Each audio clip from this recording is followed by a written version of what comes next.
Hey there, folks. Welcome to Spectrum Pulse. We talk about music, movies, art, and culture. And I'm not going to claim that this week was all that difficult for me, because honestly, I was ready to put this together ahead of schedule, and I wound up covering more albums with bigger back catalogs. Guess I was just productive. But I also get the feeling this might wind up kind of contentious, so we'll have to see how it all turns out. So with that, let's get on the pulse. So we've got 8 albums on the docket. Let's first go back and talk about from the Ocean, Phanerozoic II, Mesozoic to Cenozoic. Only take so much, some more than others.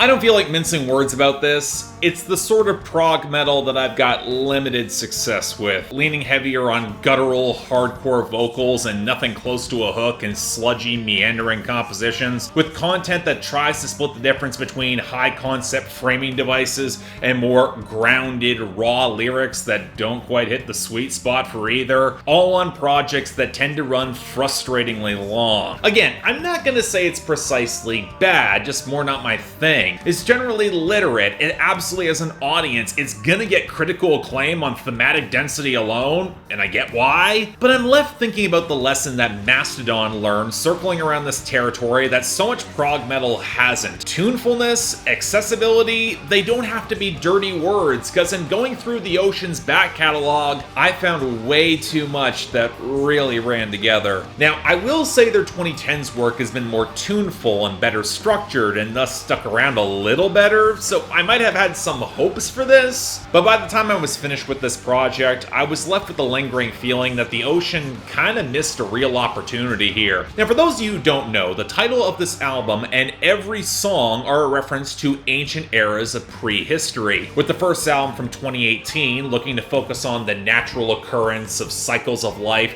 that occurred hundreds of millions, if not billions of years ago, with this album then following it and bumping up to the Triassic period onwards to now, and it's intentionally designed to feel a little bit more scattered and unpredictable in comparison with the more streamlined natural cycles. Few observations though. Number one, this is an album that features a period encompassing the dinosaurs, and the most they're utilized is for a tragic example as an apex predator wiped away by said natural cycles, which strikes me as a bit of a misuse of your dinosaurs over 2 songs in comparison with eras that don't have that same dramatic potential. Yes, I was a dinosaur kid growing up, how can you tell? And 2, there's some dramatic luster that this album could have really used opposite some pretty colorless and rather depressingly rote-feeling sludgy prog metal that's about the furthest thing from being really unpredictable. Yeah, overall, it does have a bit more melody, it's a little catchier, but if you're taking a bird's eye view of epic historical eras and you don't add more unique texture beyond the occasional callback riff and lyrical repetition, I would argue you're not making the best use of your subject matter,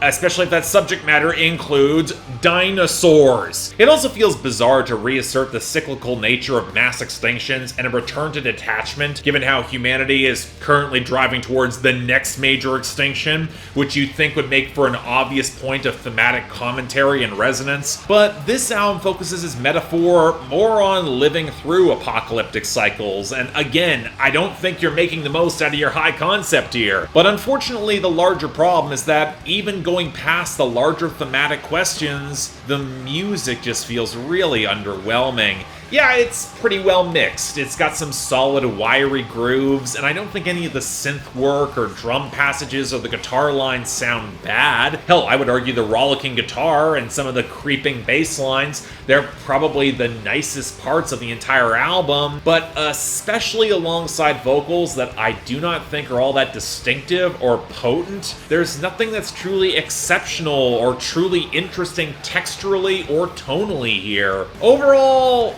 you know, with albums this high concept, you either need to hit some sort of abstract quintessential truth or really connect to some of that human element. And while I can see this satisfying a target audience who don't need either, I just wound up feeling kind of distant from it. So, light 6 out of 10.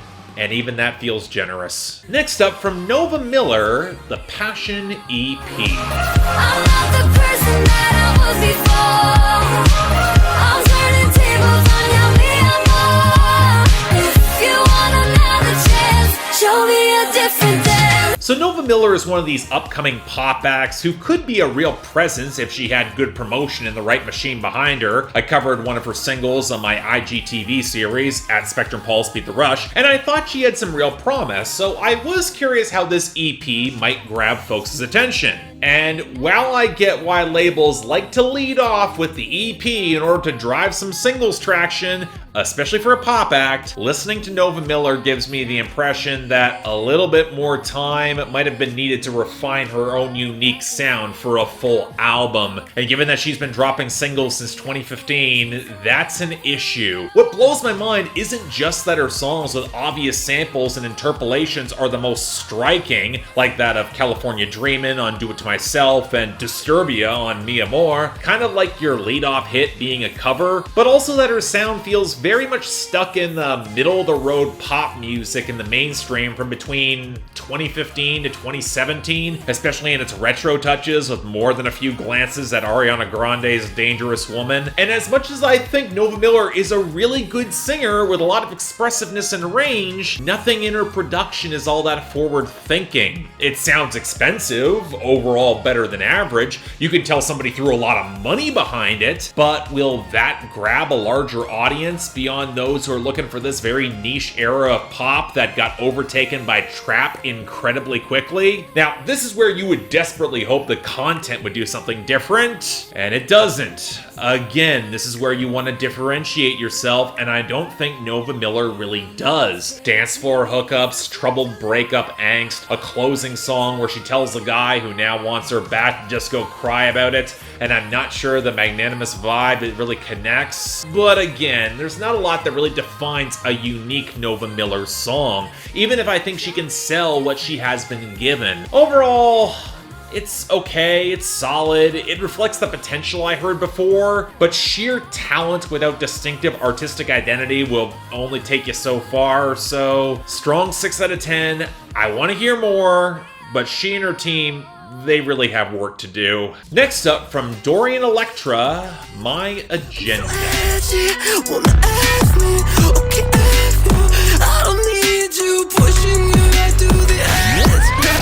I'm not really sure how to feel about Dorian Electra. I feel like I'm a little late to the party, given that I only heard Flamboyant this year, and I reviewed one of their lead-off singles on Instagram for this while utterly mangling their pronouns. Big apologies there, by the way. And the feel I have around their music is similar to that with Charlie XCX's analogous brand of hyperpop. Splashy, technicolor, metallic, blown out, soaked in autotune, and occasionally not as catchy as you would hope as they spend the album playing and subverting any sense of the gender binary. And it looks like My Agenda was continuing down a lot of the same path, with even more named guest stars and an even tighter runtime. And let me say this now, it's a mess, but Dorian Electra's music has always been messy, so the question is whether or not their sound can transcend it. And especially in comparison with Flamboyant, I'm really not sure it does. Now, granted, this is all coming from someone who is generally on board with their consistent and damn near single-minded subversion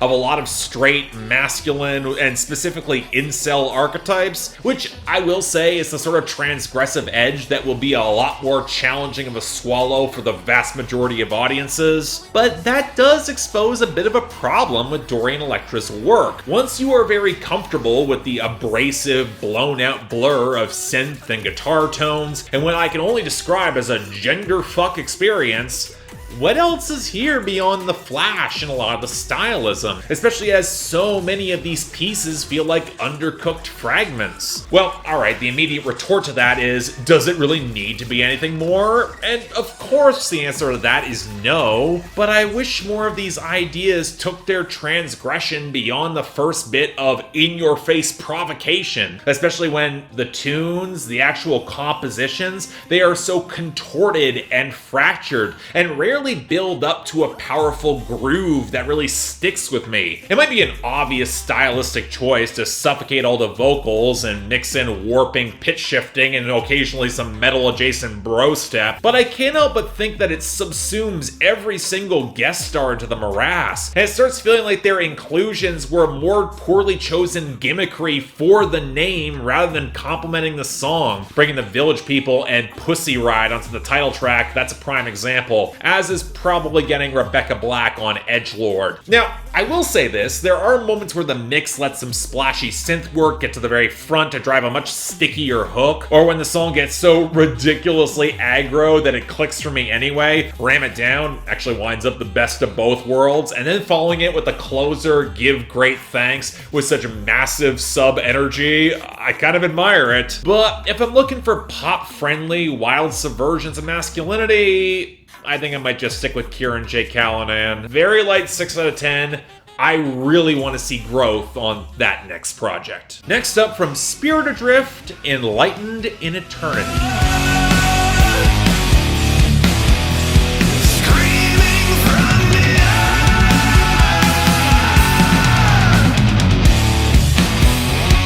So I'll admit I'm still a little bit surprised how much I love Spirit Adrift's album last year, Divided by Darkness, because it's normally the sort of metal I can call pretty solid and just move on. Obviously retro looking with a ton of Black Sabbath worship, really only elevated by being way more tuneful and well produced than the dime a dozen acts that have chased this path over the past 4 decades. But that's normally what got me through the door. To actually keep me here, you gotta do a little bit more on your follow-up. And wow, it sure is a Spirit Adrift album, alright. Same well-balanced heaviness with a focus on the brighter melodic hooks, same very obvious 1970s metal worship, including lyrics that definitely feel like they're touching on some cliched power metal territory. It feels a bit brighter overall in terms of the grooves in comparison with the last album, kind of a bit reminiscent on how Ghost sound shifted in the guitars between Meliora and Prequel, if nowhere else that comparison makes sense. But I'm also not really hearing the sort of standout song that Angel and Abyss was, so I'm stuck looking for what's really different that's a more improvement, and, well, the solos are pretty great as a whole, but I think where Enlightened by Eternity slips a little bit might be in the dynamics, where the rock-solid balance and consistency could have afforded another pivot or two beyond the driving grooves and the great lead work of Cosmic Conquest, or leaning towards thrash metal on Harmony of the Spheres. Hell, you don't even get the killer synth diversion that was so cool on the closer of Divided by Darkness. Just a bassy, Doom-adjacent slowdown with a little bit of organ by the very end. Yeah, the final 2 minutes of that song, it ramps up for a solo, and it certainly feels long enough to pull it off, but it also feels kind of a little late for it. I do also want to highlight that Battle High was another good highlight. It's a pretty well-structured anti-war song, subverting how training conditions soldiers have to face and find euphoria in combat. But really, that's about the only lyrical point that stood out to me, which is a bit disappointing as well. You could have seen advancements there too. Overall, look, I still think Spirit Adrift has a ton of promise, but from what I can tell from their interviews, they are a band that has fun stepping outside of their comfort zone, and I really want to see them do it a heck of a lot more on this project. They probably could stick the landing. So, 7 out of 10. I wanted this to be better. I'm confident they'll eventually get there. Next up from Autechre, Sign.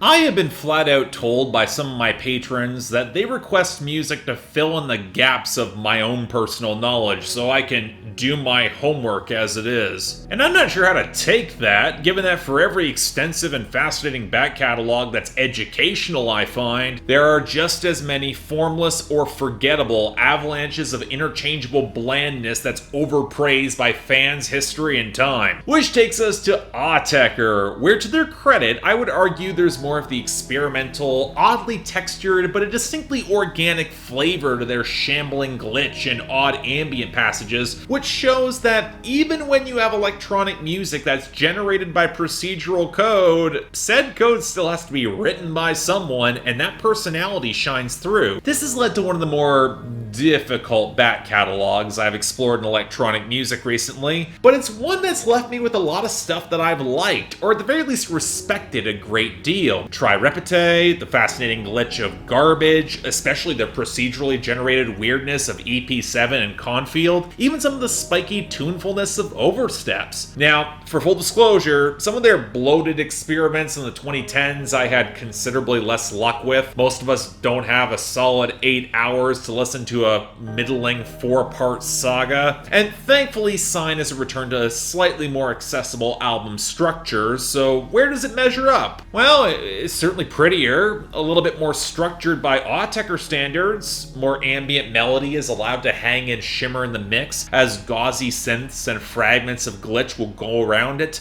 There's even fragments of a rhythm on occasion that coalesces on a couple of songs, maybe even a more standard beat. Nothing outright accessible, but certainly more approachable. What's interesting is that I can now hear parallels to other acts who have probably been influenced by Autechre and have similar deconstructed textures to their recent material, like Oneatrix Point Never and Object. And I think Sign hits a middle ground between them, in that it's not quite as glisteningly, vibrantly organic, nor as chilly or obtrusive. But here's the thing, Autechre albums have a tendency to just do their own thing, to whir and glitch and burble and splash synths all over the place, and thus, especially on recent albums, it can be kind of a bit of a crapshoot whether or not they connect emotionally for me, which is kind of true about the Patchy experience here. And when you consider on a textural level, a lot more acts are building on the sounds that Autechre pioneered to make even more composed songs that might work for me. Hell, even some of the more composed moments here, they can seem a little bit slapdash, certainly not adding up to as much more as you'd hope. Certainly playful, but they're not always letting me play with it. Still, it's Autechre, I do like it, but I would not put it among their best, so solid 7 out of 10, very good, not great. Next up from Beabadoobee, Fake It Flower.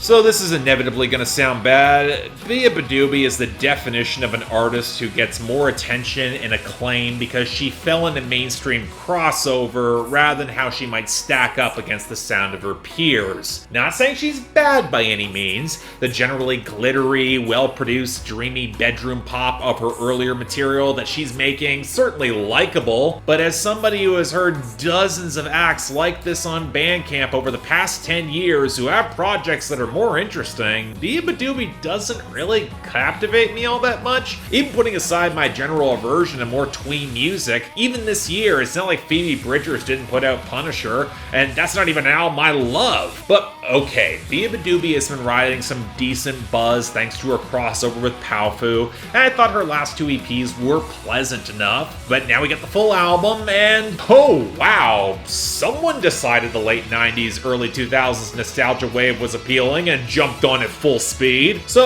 yeah, that whole piece I started with, if you were expecting the dreamy sound I just described, Fake It Flowers is decidedly more upbeat and clear, splitting the difference between the Soccer Mommy album from this year and maybe 2000's Hilary Duff in a way I did not expect. And I won't deny it surprised me, but hell, I did spend the final months last year praising Tegan and Sarah for hopping on a similar sound, and this has the potential to hit a well-placed slice of nostalgia for me, so why am I still so lukewarm on it? Honestly, it's the same thing that I could throw on me a lot about retro throwbacks of any genre. When you realize that Beabadoobee doesn't really have the volume or rawness in her vocal delivery to match out with the noisier, ramshackle guitars around her, although her try on Charlie Brown wasn't bad, kind of endearing, but the grooves aren't impressive and the hooks don't seem to be above average here either. It's hard for me to hear more than nostalgic novelty when I heard the Genuine article 20 or 30 years ago, which is a similar critique I had for Soccer Mommy. Yeah, some of the reference points are more modern, but it's absolutely grounded in the same emotional tones, the same messy implications towards real emotionality that are only rarely allowed to explode. There's a sense of intentional tonal deflection in a lot of Beabadoobee's writing that is very 90s. And while I get its appeal and why it will go off for certain critics and fans, eventually I gotta hope something sticks, and not much really does, outside of a pretty sweet love song to her boyfriend in the back half. But to some extent, my disconnect from this might be a generational gap from Gen Z, because I often hit this with the more detached material out of Gen X and alt-rock in the 90s too. So to hear it here does not surprise me. Ergo, just winds up being fine enough. That leaves me wishing that it stuck more deeply, so 6 out of 10. If you're curious, check it out. Next up from Homeboy Sandman, Don't Feed the Monster. She was a brown bomber. I couldn't figure out a way to make her feel calmer. I think about it now, it kinda make me feel somber. I used to think about it, didn't make me feel nothing.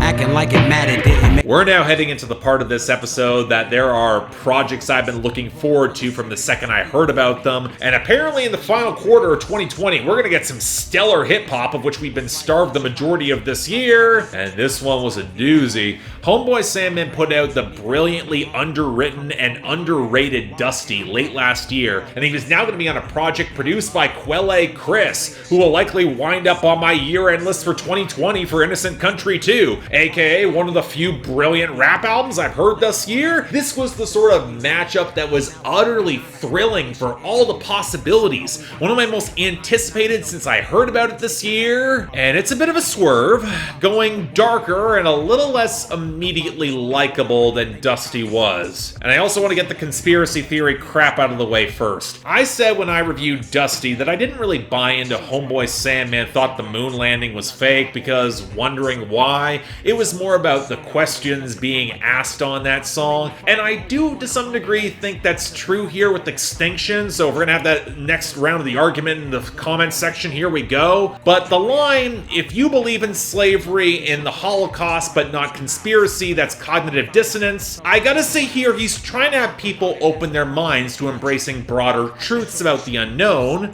which is pretty consistent across both albums' themes, come to think of it. But man, the framing belief in conspiracy theories in parallel with real-world trauma, it is reckless. It is begging to be misinterpreted. It's one of those communication misfires that Dusty pretty much foretold. But that's also the feel of the album as a whole.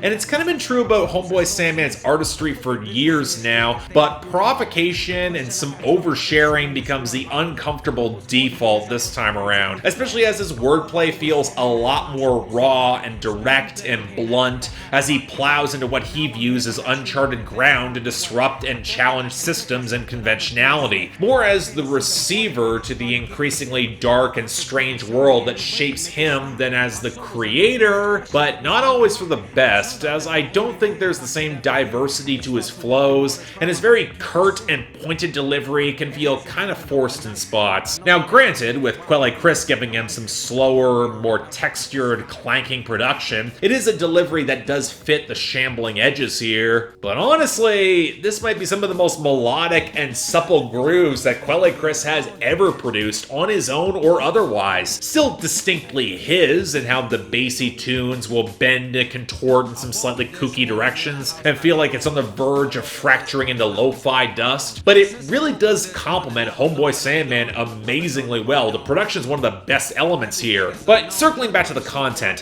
he doesn't really deny his autonomy so much as set up his principled nature to buck against the roots of his known vices, even as both sides feed into his art, which can lead to a real balancing act where he has to keep plowing forward, taking in it all without compromise, no matter how ugly the truth might turn out to be. Ironically, there is as much meta text here as there was on the last album, but this time hitting some more raw and uncomfortable territory. And you know, to his credit, he does show consequences on how this uncompromising approach to self-care and putting forth his art will splash into his personal life on cuts like Alone Again. And that, combined with his usual deft sense of humor, keeps the experience from getting too punishingly bleak or unlikable. But to tie it all together, I can see this album being tougher to like. It doesn't grab me in the same way Dusty did, and it also does not help that it dropped the very same day as an album with a somewhat parallel arc that is markedly sharper. But I think that it's worth mentioning that albums that are this meta do tend to work for me. I got a bit of a bias there. And at the very least, the production and nuggets of flair keep this on the cusp of greatness. So strong 7 out of 10. Very good, not quite great. Man, I wish I loved it more. But on the topic of that other album, from Open Mike Eagle, Anime, Trauma, and Divorce. Her up and she turned big.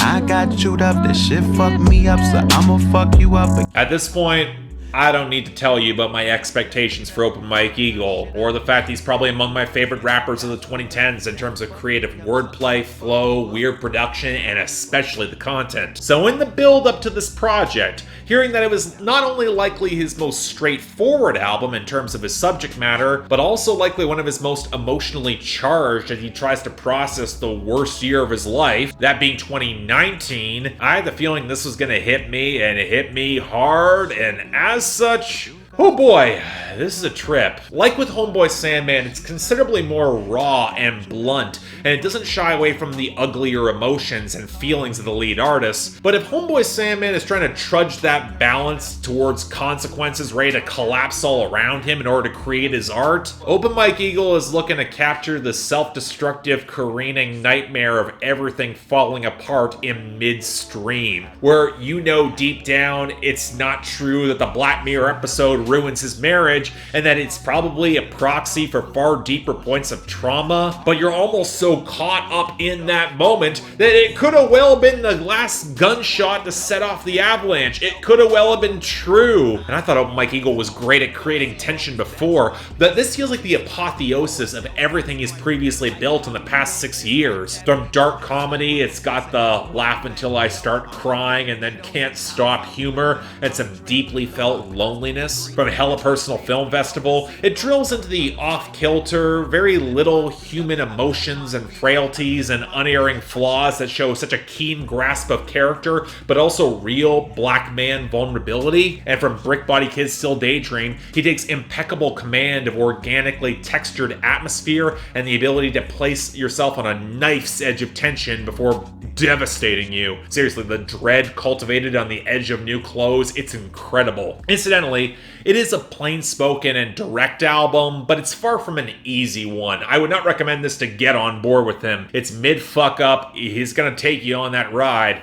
And Open Mike Eagle frames himself as relatable, but not completely sympathetic, as his recent divorcee who's trying to put his life back together. Funnily enough, the album has plenty of anime references, but they're more to shade the drama of the album, in finding different types of heroes to identify with rather than the giants of the neighborhood from Brick Body Kids, especially in the contrast between the Joestar and Shinji of Neon Genesis Evangelion. And where that might have been aspirational, this feels in a strange way more achievable, more believable, especially in the smaller moments that he's still trying to preserve with this son, as he's all too aware of hoping that against hope he doesn't continue a deadbeat cycle. And not only does that up the stakes, it seems to force Open Mike Eagle to drill into the work of healing and therapy and contextualizing his trauma, and where in the times where everything went wrong, sometimes it just doesn't come together, which makes Everything Ends Last Year such a heartbreaking song. I should also mention the production a bit more. It's more spare and subtle than Open Mike Eagle has probably had since dark comedy, but it's also a fair bit more melodic and less overtly glitchy. Somber tunes playing around the skittering percussion, the occasional heavier clanking beat that only seems to emphasize the emotional awkwardness of the song without compromising the track. It arguably takes more of a backseat, the production overall, but the hooks are again great. The content is clearly the focus, and for another win, both Video Dave and Carrie Foe, they kill their guest appearances. Now, I do question ending the album with a live cut, but it does absolutely fit the persistent expectation of fatherhood throughout the album. Even if he doesn't have to be brave, given that he can barely swim himself to rescue his son, he's gonna get in the water anyway and try to help, and then need for the both of them to be saved in his own way. Even if I don't love the song, it absolutely works as the closer here. But as a whole,